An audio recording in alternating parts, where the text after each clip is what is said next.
Hello friends, welcome to my YouTube channel. तो आज की इस वीडियो में हम लोग डिस्कस करेंगे हार्वर्ड गार्डनर का मल्टीपल इंटेलिजेंस यानी कि बहुबुद्धि का सिद्धांत। आपके एग्ज़ाम पॉइंट ऑफ व्यू से काफ़ी इम्पॉर्टेंट है हार्वर्ड गार्डनर। और सीटेट के एग्ज़ाम में तो कई बार डायरेक्ट इनसे क्वेश्चन पूछा है कि मल्टीपल इंटेलिजेंस थियोरी किसके द्वारा दी गई है या फिर हार्वर्ड गार्डनर की थ्योरी का नाम क्या है। इस तरीके से कई बार डायरेक्ट भी क्वेश्चन पूछे गए हैं और कई बार इनडायरेक्ट भी क्वेश्चन पूछे जाते हैं। आपके टीचिंग एग्ज़ाम में सीडीपी के सिलेबस में काफ़ी महत्व रखते हैं हार्वर्ड गार्डनर। तो चलिए स्टार्ट करते हैं वीडियो को।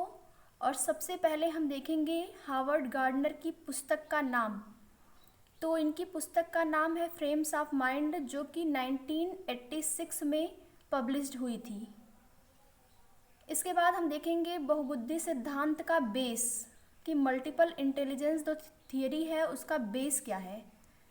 तो बेस है बच्चों को उनकी इंटरेस्ट के अकॉर्डिंग मल्टीपल वे में सिखाना। हार्वर्ड गार्डनर का कहना था कि बच्चों को उनके इंटरेस्ट के अकॉर्डिंग उनको मल्टीपल वे में सिखाया जाए और डिफरेंट TLM यानी कि टीचिंग लर्निंग मटेरियल का यूज करके बच्चों को सिखाया जाए ताकि वो आसानी से सीख सकें। जिस चीज़ में बच्चे का इंटरेस्ट अधिक होता है उस चीज़ को बच्चा जल्दी और इंटरेस्ट ले के सीखता है। तो इसलिए हार्वर्ड गार्डनर का कहना था कि बच्चों को उनके इंटरेस्ट के अकॉर्डिंग ही सिखाया जाए। तो मल्टीपल इंटेलिजेंस थ्योरी में हार्वर्ड गार्डनर ने 8 प्रकार की बुद्धि बताई है।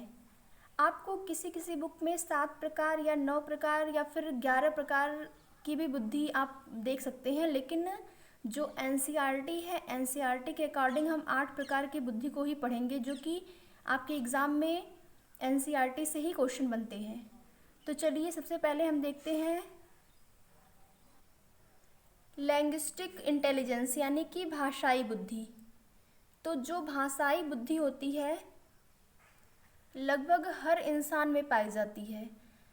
तो जो भाषाई बुद्धि है उसका तात्पर्य है कि सेंटेंस या शब्दों का बोध होना।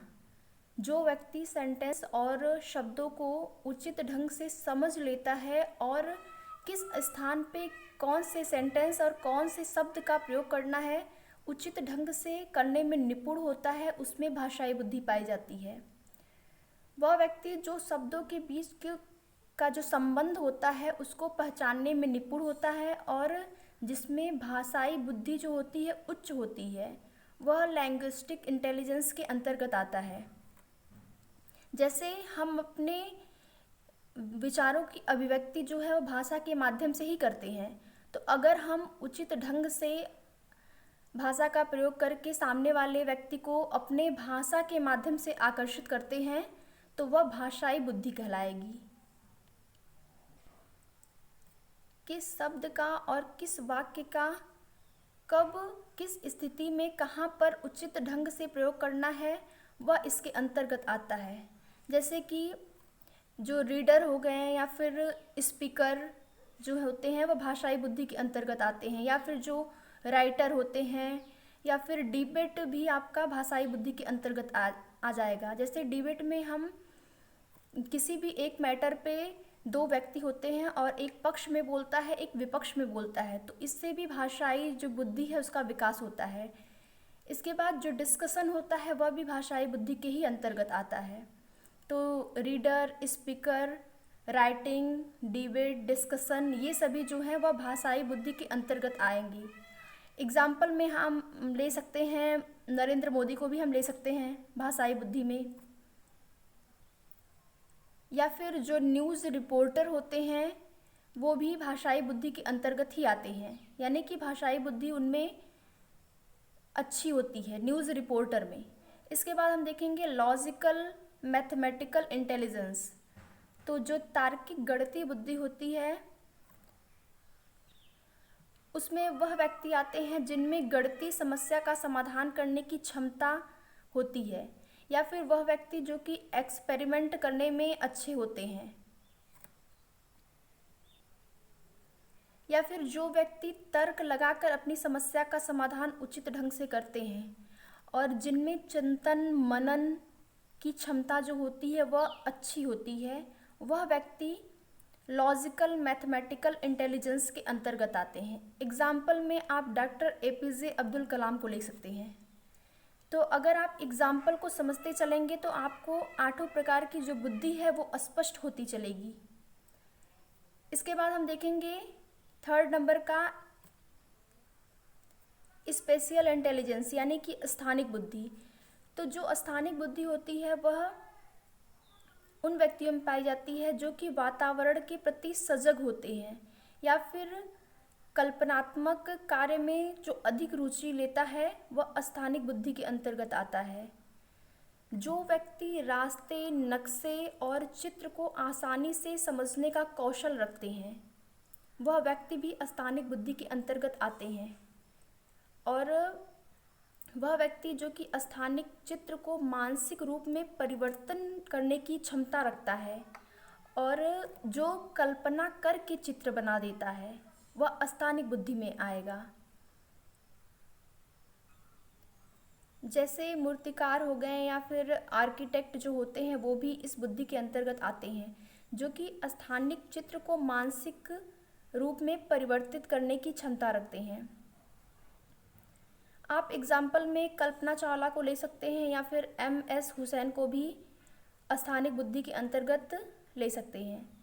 इसके बाद हम देखेंगे 4th प्रकार की बुद्धि म्यूजिकल इंटेलिजेंस यानी कि संगीतीय बुद्धि। वह व्यक्ति जो कि वाद्य यंत्र को बजाने में रुचि लेते हैं, जिनको संगीत में अधिक रुचि होती है, संगीत को सुनना और जिनको लय और ताल की अच्छी समझ होती है, वह व्यक्ति म्यूजिकल इंटेलिजेंस के अंतर्गत आते हैं। वह कोई भी वाद्य यंत्र हो सकता है, चाहे वह गिटार हो, हारमोनियम हो या फिर बांसुरी ही क्यों न हो, उसको उस वाद्य यंत्र में निपुण होना चाहिए। वह व्यक्ति जो है वह म्यूजिकल इंटेलिजेंस या संगीतीय बुद्धि के अंतर्गत आते हैं। एग्जाम्पल में आप ले सकते हैं लता मंगेशकर को या फिर AR रहमान को भी आप ले सकते हैं। जैसे कोई भी संगीतकार या फिर गीतकार जो कि म्यूज़िक में निपुण हो उसको संगीतीय बुद्धि के अंतर्गत लिया जाता है। इसके बाद हम देखेंगे 5th प्रकार की बुद्धि जो कि बॉडली काइनेस्थेटिक होती है यानी कि गतिक बुद्धि, जिसको गतिक बुद्धि कहते हैं। बॉडली काइनेस्थेटिक में वह व्यक्ति आते हैं जो कि जटिल शारीरिक क्रियाओं में निपुण होते हैं, यानी कि जो शारीरिक क्रियाओं में अच्छी समझ रखते हैं उनको गतिक बुद्धि के अंतर्गत शामिल किया जाता है। वह व्यक्ति जो जैसे कि आप डांसर को ले सकते हैं या फिर जिम्नास्ट, पायलट को भी ले सकते हैं, खिलाड़ी को भी इसमें लिया जाता है गतिक बुद्धि में। और सबसे बेस्ट जो एग्जाम्पल होता है वह होता है न्यूरोसर्जन। न्यूरोसर्जन जो होते हैं वो आपकी गतिक बुद्धि यानी कि बॉडली काइनेस्थेटिक के अंतर्गत आते हैं। यह क्वेश्चन जो है आपके एग्ज़ाम में पूछा हुआ है कि जो न्यूरोसर्जन होते हैं वह किस बुद्धि का एग्जाम्पल है, तो वह बॉडली काइनेस्थेटिक के अंतर्गत आते हैं। इसके बाद हम 6 प्रकार की बुद्धि को देखेंगे जो कि इंटरपर्सनल इंटेलिजेंस है। इंटरपर्सनल इंटेलिजेंस यानी कि अंतर्वैयक्तिक बुद्धि। तो इंटरपर्सनल इंटेलिजेंस में वह व्यक्ति आते हैं जो कि दूसरे लोगों की भावों को समझने में निपुण होते हैं, या फिर ऐसे व्यक्ति जो कि समूह में जैसे दूसरों के दुख और सुख को समझना और उनके दुख सुख में साथ देना, ऐसे व्यक्ति जो हैं वह इंटरपर्सनल इंटेलिजेंस के अंतर्गत आते हैं। और वह व्यक्ति समूह में अच्छे माने जाते हैं और समूह के लोगों द्वारा पसंद भी किए जाते हैं। जैसे कि एग्जाम्पल में आप सोशल वर्कर को समझ सकते हैं, जो सोशल वर्कर होते हैं, या फिर पॉलिटिकल लीडर या फिर टीचर भी जो होते हैं वह इंटरपर्सनल इंटेलिजेंस के अंतर्गत आते हैं। सबसे अच्छा एग्जाम्पल आप ले सकते हैं मदर टेरेसा को। जो मदर टेरेसा थी वह इंटरपर्सनल इंटेलिजेंस के अंतर्गत आती हैं। इसके बाद हम देखेंगे 7th प्रकार की बुद्धि, इंट्रापर्सनल इंटेलिजेंस। तो कभी कभी इंटरपर्सनल इंटेलिजेंस और इंट्रापर्सनल इंटेलिजेंस में कन्फ्यूज़न हो जाता है, तो यहाँ पर हम कन्फ्यूज़न को दूर करेंगे। और इंट्रापर्सनल इंटेलिजेंस का हिंदी होता है अंतःवैयक्तिक बुद्धि। तो अंतःवैयक्तिक बुद्धि वह बुद्धि होती है जैसे खुद की फीलिंग को लेकर अवेयरनेस होना, या फिर वह व्यक्ति जो कि दृढ़ व्यक्तित्व वाला हो और अपनी दृढ़ राय रखता हो, यानी कि जो अपने सोच में दृढ़ता रखने वाला व्यक्ति होता है, वह इंट्रापर्सनल के अंतर्गत आएगा। जो अपनी फीलिंग को ज़्यादा महत्व देते हैं और अपनी फीलिंग को लिख कर व्यक्त कर सकते हैं, जैसे कि पोएट्स हो गए, जो कवि होते हैं, वो इंट्रापर्सनल इंटेलिजेंस के अंतर्गत आएंगे। और जो फिलासफर होते हैं, काउंसलर होते हैं, वह अंतःवैयक्तिक के अंतर्गत आते हैं। तो इस तरीके से आप लोगों ने समझ लिया होगा कि अंतर्वैयक्तिक जो होता है वह व्यक्ति होता है जो दूसरों की भावनाओं को समझने में निपुण होता है, और वहीं पर अंतःवैयक्तिक यानी कि जो खुद की फीलिंग और खुद की इच्छाओं को लेकर अवेयरनेस होता है।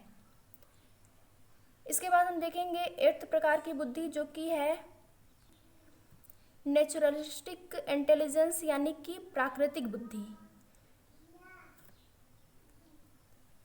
प्राकृतिक बुद्धि उन व्यक्तियों में पाई जाती है जिनमें प्रकृति की अच्छी समझ हो और जो वातावरण के प्रति अधिक सजग होते हैं, या फिर जिनको प्रकृति से और जानवरों से प्रेम होता है, वह व्यक्ति जो हैं वह प्राकृतिक बुद्धि के अंतर्गत आते हैं।